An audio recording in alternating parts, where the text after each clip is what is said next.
झारखंड में प्रधानमंत्री रोजगार सृजन कार्यक्रम यानी पीएमईजीपी में कर्ज ना लौटाने वाले लाभुकों की संख्या बढ़ती जा रही है, जिसकी वजह से बैंक भी अब इस योजना में दिलचस्पी नहीं दिखा रहे हैं और योजना की सफलता पर सवाल खड़ा होने लगा है।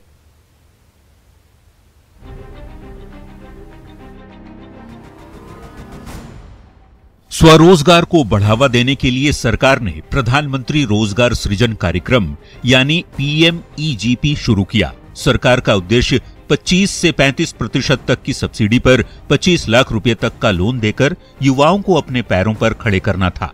लेकिन झारखंड में जिन लोगों ने बैंकों से लोन लिया, उसमें से काफी लोगों ने सब्सिडी के बाद का पैसा भी बैंकों को नहीं लौटाया। नतीजा ये हुआ कि झारखंड में इस योजना के तहत दिए गए लोन में एनपीए का आंकड़ा 38% तक पहुंच गया। इसमें भी जिस बैंक का एनपीए सबसे ज्यादा बढ़ा वो पंजाब नेशनल बैंक है, जो 80% तक पहुंच चुका है। खराब नहीं है, स्कीम बहुत ही अच्छा है। सरकार का बोलो या बैंकों का बोलो, इसमें बहुत सहयोग है, सब्सिडी बहुत अधिक है, लेकिन इसको हमें कमियां हुई है। झारखंड में प्रधानमंत्री रोजगार सृजन कार्यक्रम के तहत 31 दिसंबर 2020 तक 17,109 लाभुकों का चयन हुआ।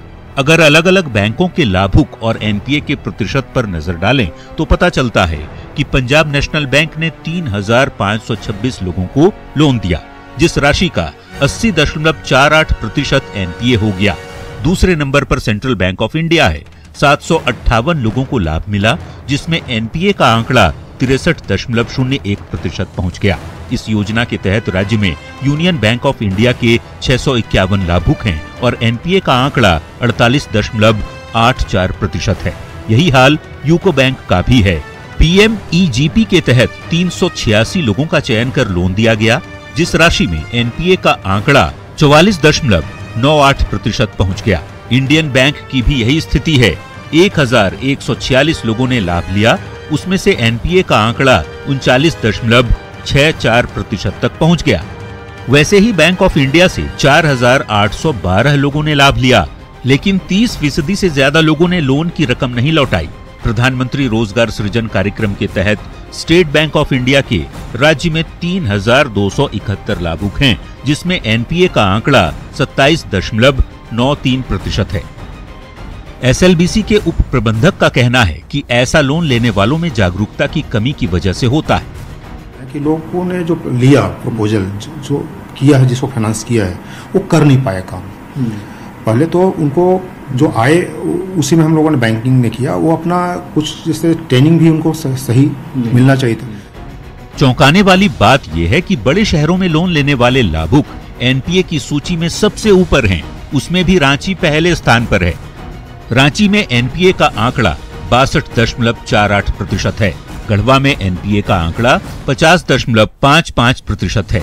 सिमडेगा में एनपीए का आंकड़ा 50.34% है। पलामू में एनपीए 49.70% है, तो धनबाद में एनपीए का आंकड़ा 37.04% है। 10,000 से 50,000 से और 25 लाख रुपए तक जाती है, लेकिन इसमें एक लिमिट है जहां तक कि कोलेटरल की आवश्यकता नहीं होती है, और उस लिमिट के बाद में एक सिक्योरिटी और कोलेटरल भी कुछ हद तक इसमें है। प्रधानमंत्री रोजगार सृजन कार्यक्रम में बढ़ रहे एनपीए के आंकड़े बताते हैं कि या तो लोन देते समय सही लाभुक का चयन नहीं किया गया, या फिर बैंकों ने रिकवरी के मामले में सुस्ती बरती। वजह चाहे जो भी हो, लेकिन इसकी वजह से नुकसान राज्य की जनता और सरकार का ही हो रहा है। लेकिन जिनको ये बात समझनी चाहिए वो बेफिक्र हैं। न्यूज़ 18 के लिए रांची से अविनाश कुमार की रिपोर्ट।